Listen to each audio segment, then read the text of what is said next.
નમસ્કાર, ખબર ગુજરાત સાથે હું છું મનીષ। રાજ્યના તમામ સમાચારો જોવા છે અને સૌથી પહેલા વાત કરવી છે ફરી એકવાર પડેલા દરોડાની।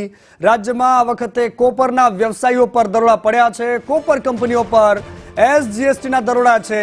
186 કરોડથી વધારેનું જીએસટી કૌભાંડ સામે આવ્યું। સુરત, રાજકોટ, ભરૂચ અને વાપીમાં દરોડા પડ્યા છે। ભાવનગર અને જૂનાગઢમાં પણ દરોડાની કાર્યવાહી ચાલી રહી છે। બોગસ ખરીદી કરીને સરકારને 34 કરોડનો ચૂનો ચોપડ્યો છે।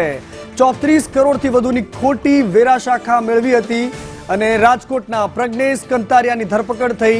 ફોર્ચ્યુન કોપર ઇન્ડસ્ટ્રીઝ પર ચાલી રહ્યું હતું આ સર્ચ અને ઇન્ફિનિટી, બેઝિમ સહિતની 14 કંપનીઓ પર સર્ચ ઓપરેશન થયું, જેમાં છેલ્લા 15 દિવસથી ચાલી રહી હતી આ કાર્યવાહી અને સર્ચના અંતે કરચોરી સામે આવતા કાર્યવાહી થઈ રહી છે। અત્યારે રાજ્યના અલગ અલગ સ્થળો પર દરોડા ચાલી રહ્યા છે।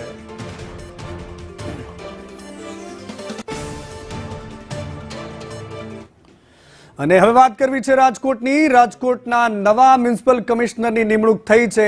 તુષાર સુમેરા રાજકોટના મહાનગરપાલિકાના નવા કમિશનર બનશે।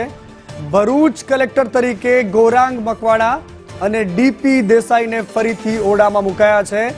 આઈએએસ અધિકારીઓની આ નિયુક્તિના મોટા સમાચાર। રાજકોટને નવા મ્યુનિસિપલ કમિશનર મળ્યા છે અને ભરૂચને નવા કલેક્ટર તરીકે ગૌરાંગ મકવાણા મળ્યા છે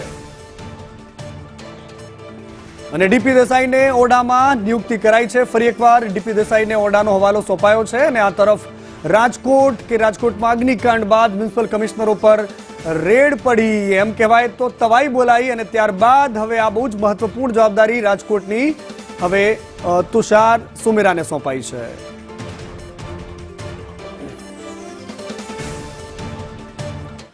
અને બીજી બાજુ ગૌણ સેવા પસંદગી મંડળના નવા અધ્યક્ષની પણ નિમણૂક થઈ છે। આઈએએસ તુષાર ધોળકિયા નવા અધ્યક્ષ બન્યા છે। તુષાર ધોળકિયા પુરવઠા વિભાગમાં કાર્યરત હતા। આઈએએસ તુષાર ધોળકિયાને હવે ગૌણ સેવા પસંદગી મંડળના નવા અધ્યક્ષ બનાવવામાં આવ્યા છે। પુરવઠા વિભાગમાં હતા અને તેઓ હવે ગૌણ સેવાની જવાબદારી સંભાળશે।